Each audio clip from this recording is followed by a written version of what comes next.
சூழ்நிலை அறிவியல், பயிர் பெருக்கம் மற்றும் சுற்றுச்சூழல் மற்றும் பாதுகாப்பு. அது சார்ந்த பார்ட் 6 5 கொஷின் பார்க்கலாம். பாருங்கள். ஃபஸ்ட்டு கொஷின், மண்ணில் நைட்ரஜனை வெளியேற்றும் நுண்ணுயிரின் பெயர். மண்ணில் நைட்ரஜனை வெளியேற்றும் நுண்ணுயிரின் பெயர் எதுனா சூடோமோனாஸ். சரிங்களா?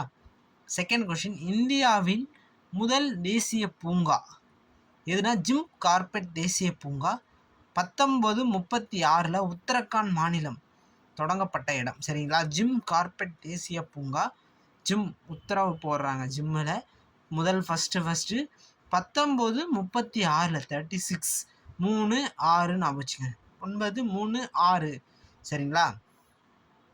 First okay. இந்தியாவின் முதல் தேசிய பூங்கா. அடுத்தது மூன்றாவது கொஷின், வாழை மற்றும் மாங்கனி உற்பத்தியில் உலகிலேயே முதல் இடத்தில் எதுனா இந்தியா. சரிங்களா? வாழை மற்றும் மாங்கனி உற்பத்தியில் உலகிலேயே முதல் இடம் இந்தியா. சரிங்களா? நான்காவது கொஷின், கதிரியக்க கழிவு மற்றும் திடக்கழிவுகளை எம்முறையில் மேலாண்மை செய்யலாம். எந்த முறைனா நிலத்தில் நிரப்புதல். கதிரியக்க கழிவு மற்றும் திடக்கழிவுகளை எம்முறையில் மேலாண்மை செய்யலாம்னா அதாவது நிலத்தில் நிரப்புதல் மூலம். சரிங்களா? முக்கியமான கொஷின். அடுத்தது ஐந்தாவது கொஷின் பாருங்கள். தென்னிந்தியாவில் ஆரம்பிக்கப்பட்ட முதல் நவீன தேசிய பூங்கா. சரிங்களா? தென்னிந்தியாவில் ஆரம்பிக்கப்பட்ட முதல் நவீன தேசிய பூங்கா எங்கு அமைந்துள்ளது அப்படின்னா நீலகிரி. தென்னிந்தியாவில் ஆரம்பிக்கப்பட்ட முதல் நவீன தேசிய பூங்கா நீலகிரி. ஏன்னா அந்த சைடு ஃபாரஸ்ட் ஏரியா நல்லாயிருக்கும். சரிங்களா? அதனால் ஊட்டி சைடு நீலகிரி.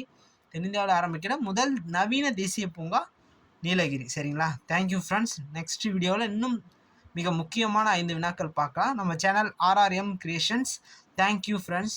கண்டிப்பாக இந்த கொஷின்லாம் உங்களுக்கு தேர்வுக்கு வரக்கூடிய வகையில் அமையும். பார்த்திங்கன்னா முதல் தேசிய பூங்கா, மண்ணில் நைட்ரஜனை வெளியேற்றும் நுண்ணுயிரி, அதாவது இந்தியா ஃபஸ்ட் இடத்துல வாழை மற்றும் மாங்கனி, கதிரியக்கழிவு எந்த முறையெல்லாம் நிலத்தில் நிரப்புதல், நீலகிரி அதாவது தென்னிந்தியாவில் ஆரம்பிக்கப்பட்ட முதல் நவீன தேசிய பூங்கா.